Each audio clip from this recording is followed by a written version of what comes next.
امید ہے آپ سب خیریت سے ہوں گے۔ اگر آپ نے ابھی تک ہمارا چینل سبسکرائب نہیں کیا تو اسے ابھی سبسکرائب کر لیں اور بیل آئیکن کو دبانا بالکل بھی مت بھولیں۔ شکریہ۔ Number 5، ego. 2014 کے کورین ڈرامے ٹیمپٹیشن کا ترکش ریمیک۔ ایلف اور ارحان ایک انگیجڈ کپل ہے جو ایک دوسرے سے بہت محبت کرتا ہے اور زندگی سے ان کی سب سے بڑی توقع شادی کرنا اور خوشگوار گھر بنانا ہے۔ ارحان کے المناک فریب سے ان کی زندگی کے معاملات درہم برہم ہو جاتے ہیں اور ارحان کو ایک قرض کا سامنا کرنا پڑتا ہے جسے ادا کرنا بہت مشکل ہے۔ ارحان کے کاروباری دوروں میں سے ایک پر ملنے والی اس خبر سے ان کی زندگی اور نفسیات الٹ جائیں گی۔ اگرچہ قرض جس کی ادائیگی تقریباً ناممکن ہے نے ان کی زندگیوں کو ایک ڈراؤنے خواب میں بدل دیا ہے، لیکن ارحان کے بوس سیبل کی پیشکش ان کی زندگیوں کو ہمیشہ کے لیے بدل دے گی۔ نمبر 4، ون لو۔ ون لو مثالی دعا کی دلکش کہانی سناتی ہے جو ایک دیندار گھرانے کے ایک دلکش آدمی سے نا امید محبت میں پڑ جاتی ہے جس کی اقدار اس کی والدہ کے ساتھ ٹکراتی ہیں۔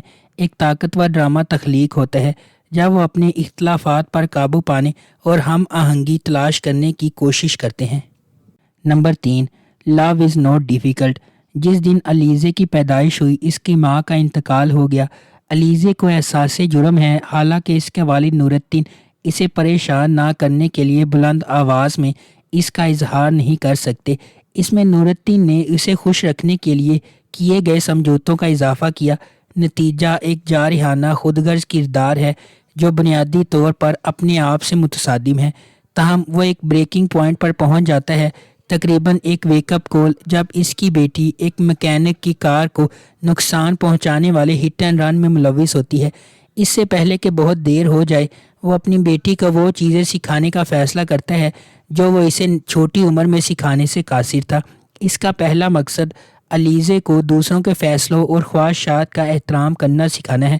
اس وجہ سے وہ سینم کو پرپوز کرتا ہے جسے وہ برسوں سے پیار کرتا تھا لیکن شادی کی طرف قدم نہ اٹھا سکا تاکہ علیزے پریشان نہ ہو۔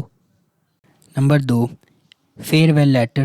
اعلیٰ نور کی زندگی جس میں وہ مکمل طور پر ضیاء پر منحصر تھی خط کے ساتھ بدل جاتی ہے۔ ٹھیک 30 سال بعد، چاہے ہم اسے تقدیر کا موڑ کہیں، کائنات کا بے مثال انصاف یا محبت کی طاقت، یلدز اور کارلی خاندانوں کے راستے پھر سے گزر جاتے ہیں۔ دو مخالف خاندانوں بالخصوص اعلیٰ نور اور ضیاء کی قسمت اب ان کے بچوں اصلی اور مہمت کے ہاتھ میں ہے، جبکہ محبت صحیح وقت پر صحیح جگہ پر ہونے کا انتظار کر رہی ہے۔ اصلی اور مہمت کی قسمت غلط وقت پر غلط جگہ پر متحد ہو جاتی ہے۔ اصلی فرانس کے سب سے معزز اسکولوں میں سے ایک سوربون جائے گی اور مہمت ہتھیجے سے شادی کرے گا جسے وہ ایک بہن کی طرح پیار کرتا ہے۔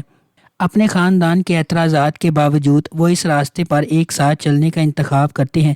یہ دونوں نوجوان محبت کرنے والے نہیں جانتے کہ ان کے مضبوط جذبات کی جڑیں 30 سال پہلے تک جا چکی ہیں۔ نمبر 1، کنگ فشر۔ حالس آغا زیورات کی ایک بڑی کمپنی کا مالک اور کورہان خاندان کا سربراہ ہے۔ اگرچہ اس کا بیٹا اورہان اور سب سے بڑا پوتا فواد زیادہ تر کاروبار چلاتے ہیں، پھر بھی وہ کمپنی میں سب سے اہم فیصلے کرتے ہیں۔ اس کا چھوٹا پوتا فرید، جو اس کے بھائی فواد سے بہت مختلف ہے، ایک بہت ہی غیر ذمہ دار نوجوان بیچلر ہے جو ابھی بیرون ملک سے واپس آیا ہے جہاں وہ تعلیم حاصل کرنے گیا تھا۔ حالس فرید کی لاپرواہی کو مزید برداشت نہیں کر سکتا اور وہ اپنی بیوہ بہو افاقت پر پابندی لگاتا ہے کہ وہ اسے شادی کے لیے ایک اچھی لڑکی تلاش کر کے دے۔ یہ خبر کہ حالس آغا اپنے پوتے کے لیے دلہن کی تلاش میں ہے نیلے رنگ سے گازین ٹپ میں کاظم کی حویلی تک پہنچتی ہے۔ کاظم کے امیر ہونے کی واحد امید اس کی خوبصورت بیٹیاں سنا اور سیران ہیں۔